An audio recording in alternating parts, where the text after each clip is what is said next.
Namaskar everyone and welcome to the Geeta Satsang for today. So let us start with the Prarthana. By the Guru's grace and the will of Shri Krishna, we have all assembled for this Geeta Satsang. May we have their guidance to be able to learn and adopt the things which will help us to grow spiritually. Let us chant the Shlokas.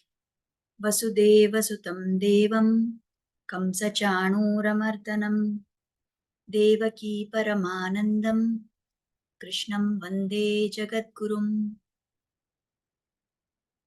Krishnaya Vasudevaya Haraye Paramatmane Pranatah Kleshanashaya Govindaya Namo Namaha Namostu Te Vyasa Vishala Buddhe Ullara Vindaya Tapatra Netra Yena Tvaya Bharata Taila Purnaha Prajvalito Jnanamaya Pradipaha Ramanujataya Patram Jnana Vairagya Bhushanam Srimad Venkatanathāryam Vande Vedanta Deshikam Yo Nityamachyutapadambuja Yugma Rugma Vyamohatastaditarani Trinaya Mene Asmatguror Bhagavatosya Dayaika Sindho Ramanujasya Charanam Sharanam Prapadye.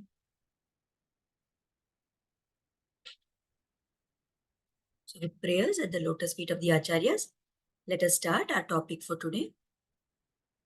So we were talking of the third chapter. In the previous satsang, we took up the 24th shloka. Today we will go over to the 25th shloka. Krishna is continuing to advise Arjuna regarding Karma Yoga.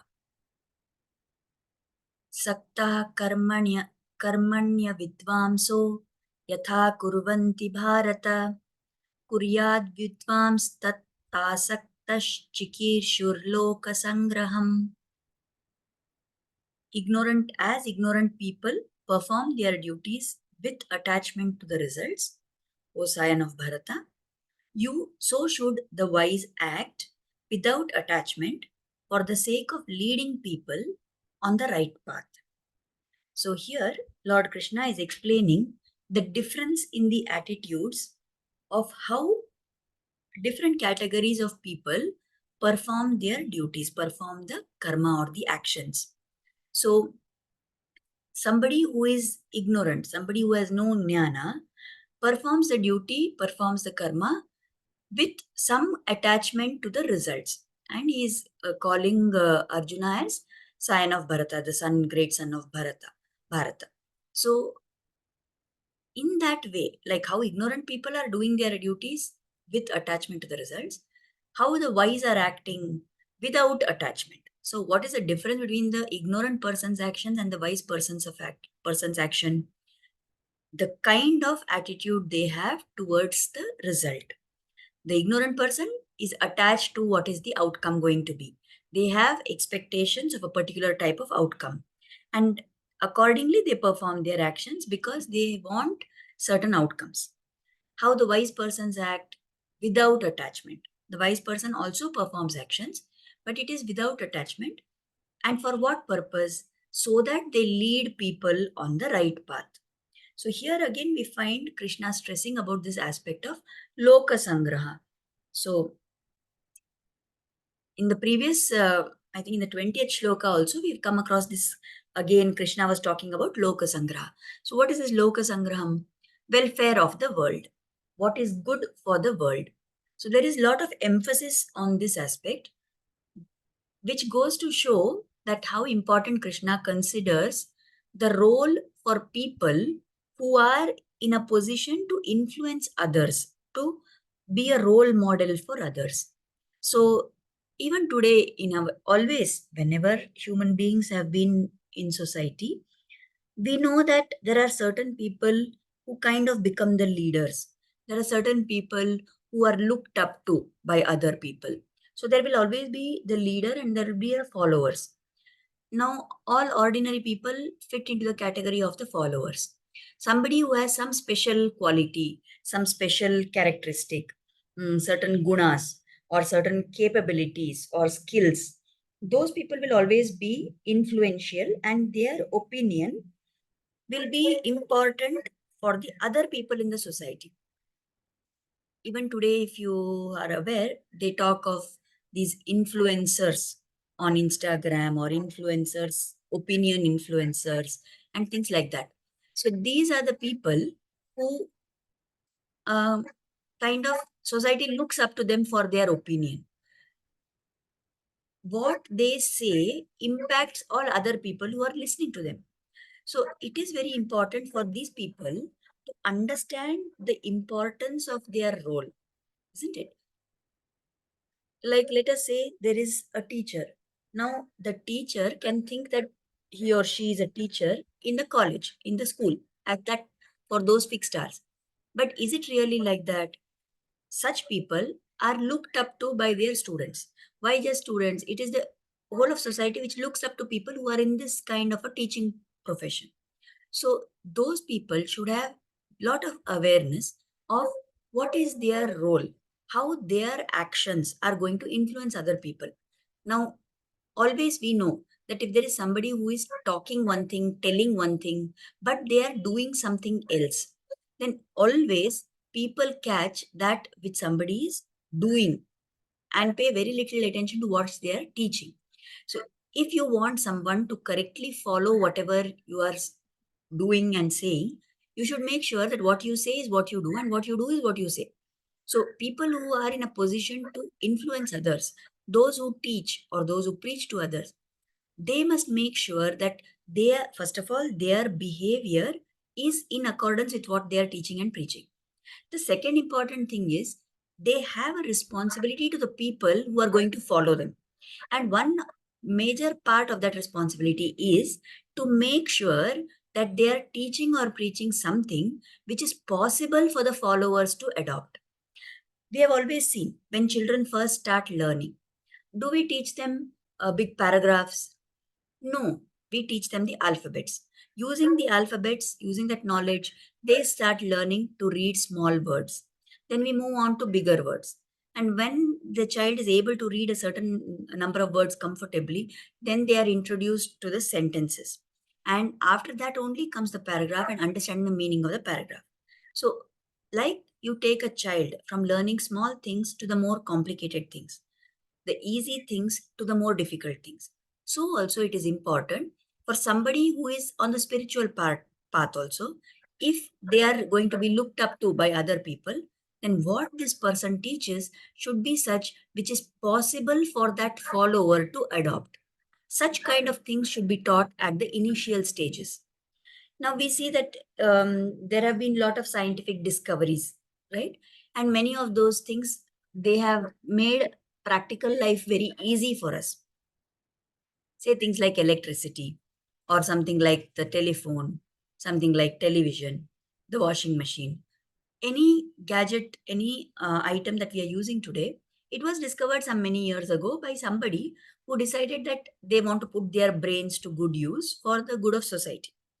Now, if somebody made a discovery, what decides whether that discovery is going to be, utilized very well by the entire society?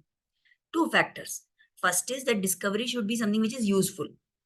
And second, equally important, it should also be affordable. Only then a wide range of people will be making use of that discovery, isn't it? Just because something is very useful, but if it is going to be very expensive and out of reach of the common man, then they are not going to be able to afford that and they will not make use of that discovery. So just like a discovery has to be useful but also made affordable, similarly, the leaders in society, those who are teaching people about spiritual practice also, should make sure that what they are teaching is something which the vast number of people can follow. So here in this shloka, while talking about the attitudes of the wise person and the ignorant person, Krishna has talked about this, he's made use of this word called avidvamsa. So those are people who don't have control over their senses, control over the mind. And they also don't have any jnana, great jnana, they don't have. But what is it that they have? they have a desire to do karma. They don't have jnana, they don't understand the true nature of the Atma as being different from the body. They are not able to control their senses and mind, but with all their abilities, they are willing and they have a desire to perform some actions. So, almost all ordinary people, we are like this. We are avidvamsa. We want to do karma, but we don't have jnana or we don't have control over the mind and senses. Now, whatever such an ordinary person is capable of doing, what is that? That is karma yoga. So Krishna is insisting that Arjuna should do only that which such ordinary people are capable of doing. Just because Arjuna has ability and he thinks that he will pursue Jnana Yoga, it is not going to be correct of Arjuna to do that. Why? Because looking at him, other people in society are going to say, we want to follow the footsteps of Arjuna. So if Arjuna does Jnana Yoga, maybe Arjuna will be managing to do it. But the people who are in society, ordinary people, they are not capable of following Jnana Yoga. So they will think Arjuna did and therefore they will set out to do the same, but they will fail miserably. So it is important that Arjuna should realize that the capability of almost all the people in society is to do Karma Yoga. So such ordinary people, whatever Karma Yoga they can do, that only Arjuna should present before them. Here our acharyas say that our great saints, our acharyas, our alvars, all of them have been the best example of this. Anybody you take from times immemorial, right? Any spiritual leader who has had some following, if we look at their life, we know they are definitely capable of following the path only of Jnana Yoga. Now, there are many Jnana Yogis, there are many Jnanis who are still there somewhere in the, secluded regions of the Himalayas who are continuing to do yoga and other things. We know about them, but they are not somebody whom we look up to or we know personally out of our experience or of reading from them, isn't it? They are hidden from our view. But there are so many people we know about. Now, whether we say Ramakrishna Paramahamsa, we say Ramanujacharya, we say Adi Shankaracharya, we say Madhvacharya, or we talk of Ramana Maharshi, whoever it may be, the saints whom we know, we have come across in our reading. All these saints, they were no doubt great jnanis. And yet, all of them advocated that in this Kali Yuga, we should be doing Nama Sankirtana. What is the reason? Compared to Jnana, Nama Sankirtana is so simple, isn't it? Jnana Yoga is at the highest level. Nama Sankirtana does not require any qualification. Anybody and everybody can do it, isn't it? Even an animal like Gajendra can do that. Man, woman, there is no gender difference. Everybody can do. Draupadi called out to the Lord, right? Jatayu, a bird, can be a bhakta, can do chanting of the Lord's names. So, like this, you can have anybody and everybody doing Nama Sankirtana.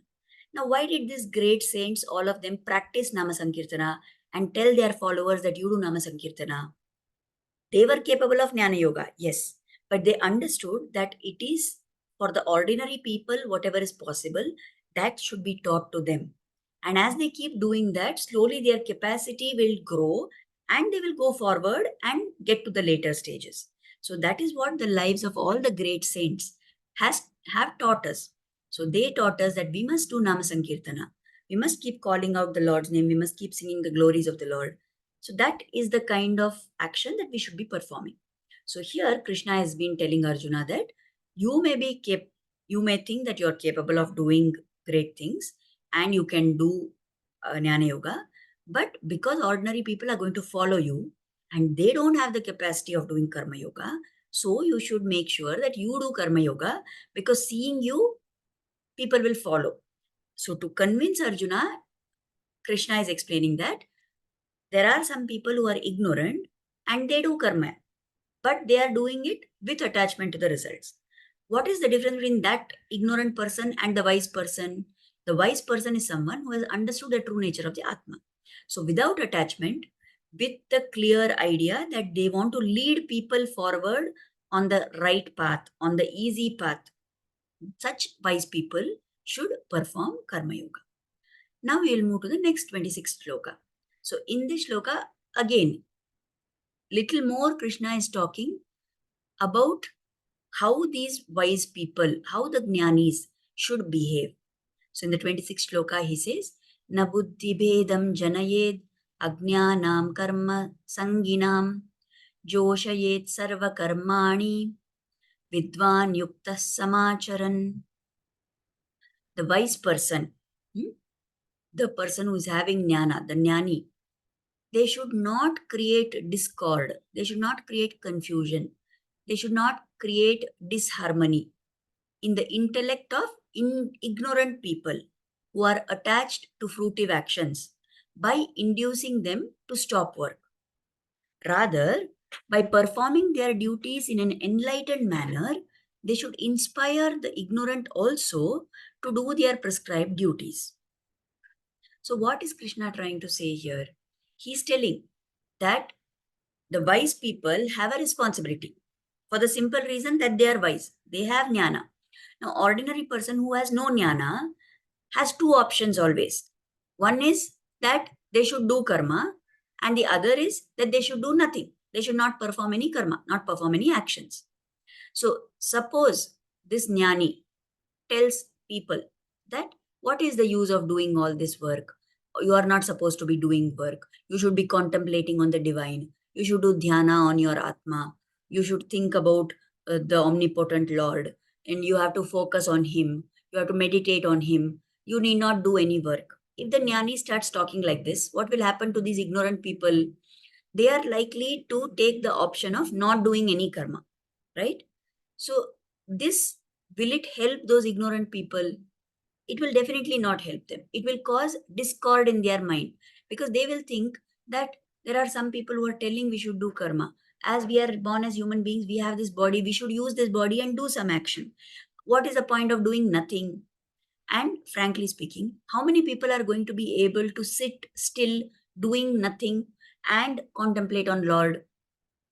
We all have tried. We know what happens when we sit down to chant quietly or we close our eyes to meditate on the Lord. It is very difficult to get that image of the Lord in front of us. Our mind will run here, there, everywhere and think of all the things in the world exactly at the time when we want to calm it down and sit quietly and chant the Lord's name, isn't it? The minute we decide that we are now going to do meditation, we are not going to look here and there, we are going to focus our mind on the Lord. At that time itself, our mind will start running here and there. Why does that happen? Because of the vasanas, because our senses are not under our control, because we have not trained our mind. Our mind, the senses, they are also like muscles of the body.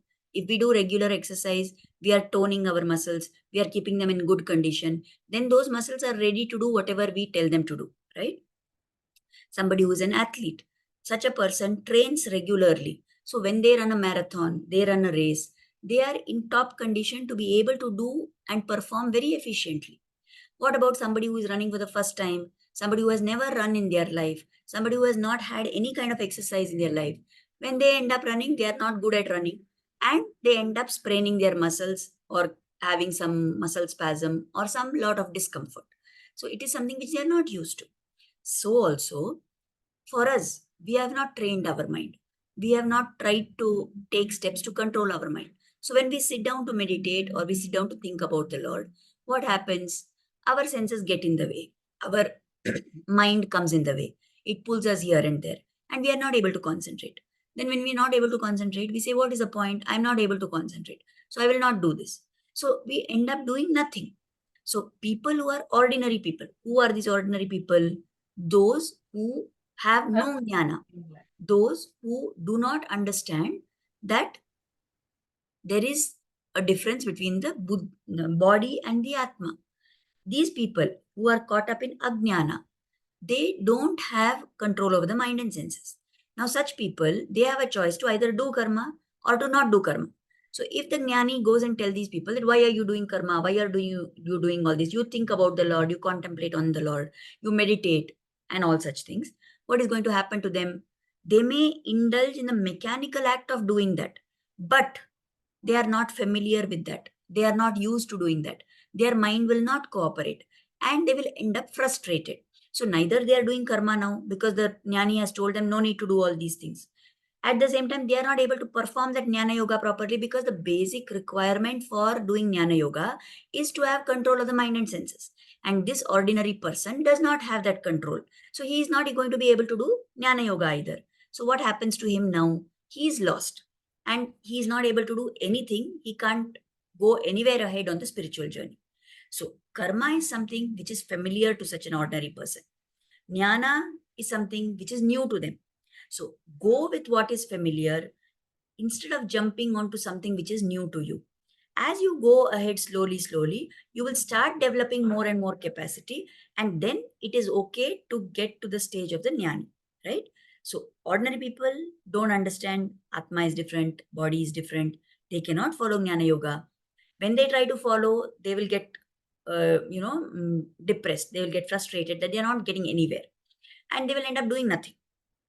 So, from this point of view, also, what should the wise person do? Now, who is this wise person whom Krishna is referring to? He wants Arjuna to be one such wise person. So, he says, if you are like these wise people, you will not create confusion. You are now saying that you are going to give up this yuddha and you are going to go to the forest and you are going to perform dhyana and you will be engaged in that for the rest of your life.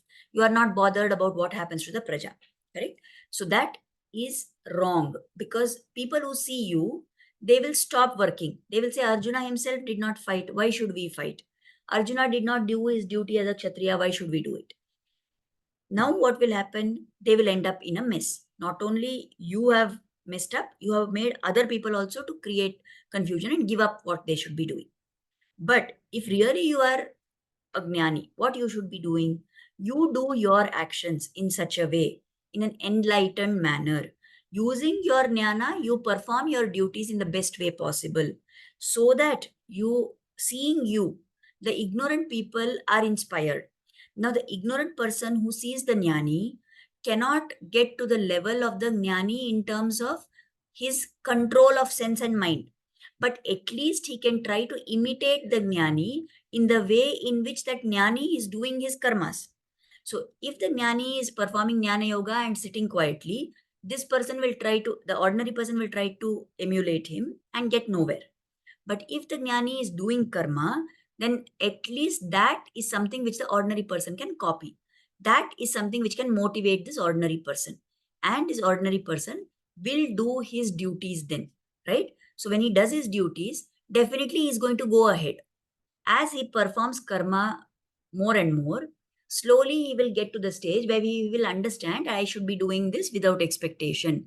I should be doing this as an offering to the Lord. I should be doing this for no personal benefit, but for the benefit of society. So slowly, when that bhava starts becoming jagrata in him, he is going to get to the stage where he will start gaining some control over his senses and he will start getting some control over his mind. He will do his karma yoga more efficiently. Naturally, he will progress further. As he becomes more progressed, what is going to happen? Little more control will come. And finally, at some stage, he will get to the stage of jnana. So that is the path which Arjuna should give to his followers. Not say that don't do anything. Because whether he says do not do, they are going to copy whatever he does. So Arjuna should not take the step of renouncing this battle and going away to the forest and taking sannyasa. He should stay on the battlefield and fight, because it is his responsibility as a leader to do those actions which will inspire and motivate ordinary praja who are looking up to him. Another point that Acharyas also point out here is that actually Krishna is quite amused, because Arjuna is thinking that he is fit for Jnana Yoga, isn't it? What did Arjuna say? What is the use of this Rajya after fighting with our own brothers? By taking this, what I will benefit from that? What sukha I will get? How can I enjoy all this? I don't want all this. I will go away to the forest and I will do Jnana Yoga. Now, Krishna is wondering, Arjuna is thinking that he can go away to the forest and just, if he externally, physically, if he quits this world and its responsibilities, he is thinking that he will, get jnana or progress on the path of jnana yoga. But in reality, Arjuna also is not fit for jnana yoga as of now, as per his current condition. He is also fit only for karma yoga. Why is Krishna saying this? Because If Arjuna was fit for Jnana Yoga, if he was actually a Jnani, he would have realized that all these people standing in front of me, they are not the Deha, they are not the Sharira, they are the Atma.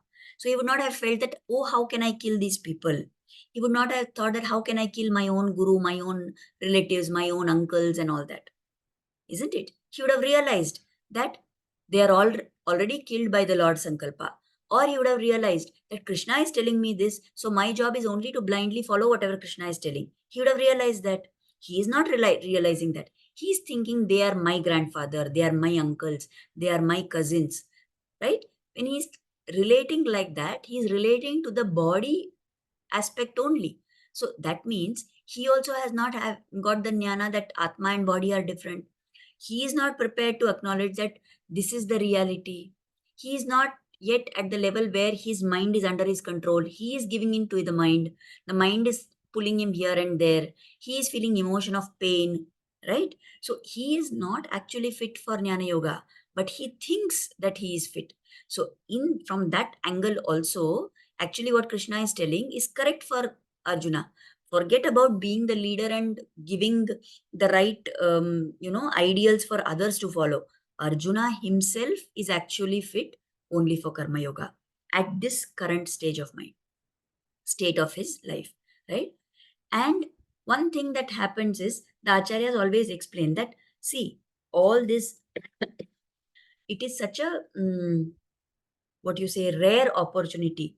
The Lord himself has so much affection for Arjuna that he shows his real form, he shows his Vishwarupa. He tells Arjuna the reality of his identity. He tells Arjuna, he's explaining so much to Arjuna in so much detail, and he's trying to convince Arjuna, right? Now, what should Arjuna actually have done? After the 18th chapter was over, when Krishna told, Sarvadharman parityajya mamekam sharanam raja, aham tva sarva papebhyo moksha ishyami ma shucha. So he should have said that, oh Krishna, I have understood the reality of what you're telling. I am going to fall at your feet. I am giving up everything else. I am going to do just as you say, and I am going to follow you. But did he surrender like that to Krishna? No. He said, okay, I have understood whatever you have told me. So now I'm going to fight. Okay, he fought because maybe let us say he understood that it was his duty to fight and Krishna is ordering him to fight. Now, once the war was over, what should Arjuna have done? If actually that lesson what Krishna taught had penetrated, that attitude of surrender should have been there. Okay, Krishna, you told me to fight, I fought. Now the war is over. I have done my duty as per what you told. Now I'm surrendering to you. But did Arjuna do that? No. For some time, there was grief, but then he was part of the ruling party and he continued to rule along with the other Pandavas, isn't it? So there was no actual transformation deep inside. So that is what makes us understand that what Krishna is telling here is true, isn't it? If Arjuna had really been a jnani, he would have surrendered everything at once and just gone off with Krishna. But he did not do that. So Arjuna also is not having that level of aptitude or that kind of capacity for doing jnana yoga. He is also supposed to do karma yoga only, and by doing that only he is going to get somewhere ahead, right? I think you must be familiar with that story which is told often of how at the time when Krishna avatara got over, right, he sent word to Arjuna that come and protect and take away all the ladies from Dwaraka, because Dwarka is going to be eaten up, swallowed by the ocean. So you have to take all these ladies to safety. And Arjuna went there and he took all of them, all the ladies, all the women folk, he took them in the rathas and they were moving about.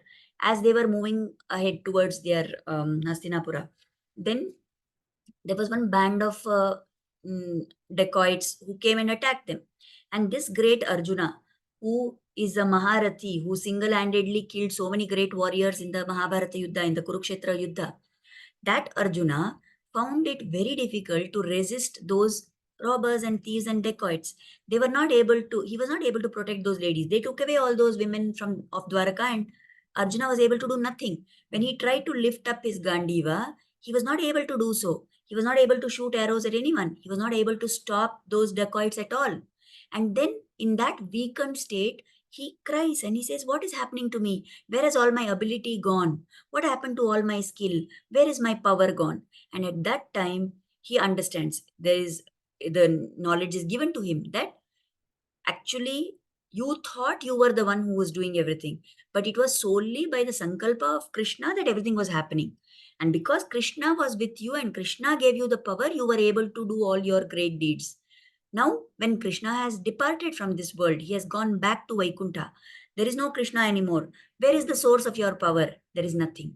So, at that point, when Krishna is not there, Arjuna is nothing. So here Arjuna is trying to think that I will go and do sannyasa, I will take sannyasa, I will do jnana yoga and all that. But Krishna is saying in an amused way that actually Arjuna, you are also fit only for karma yoga. So that also is another reason why Krishna is repeatedly going on telling Arjuna that you have to perform karma. Don't take the other option of jnana yoga. Be, focused on performing karma, right? So this is the lesson that we have to also take, that we have to keep doing karma with the right attitude. We have to do karma which is prescribed for us. We have to do it with the bhava which is taught to us. So what is that bhava? What is the difference between the wise person and the ignorant person? Some more differences will be explained in the next few shlokas of the Gita, this third chapter. So we will take that up in the next satsang. We'll stop here for now and we will conclude by offering Kritagnyata. Let us offer gratitude, Kritagnyata, at the lotus feet of Sri Krishna and Guru for inspiring us to start and join this satsang. And let us pray for their blessings and grace to always be on us. Thank you, everybody, for joining in. We will meet again next Thursday. Namaskar.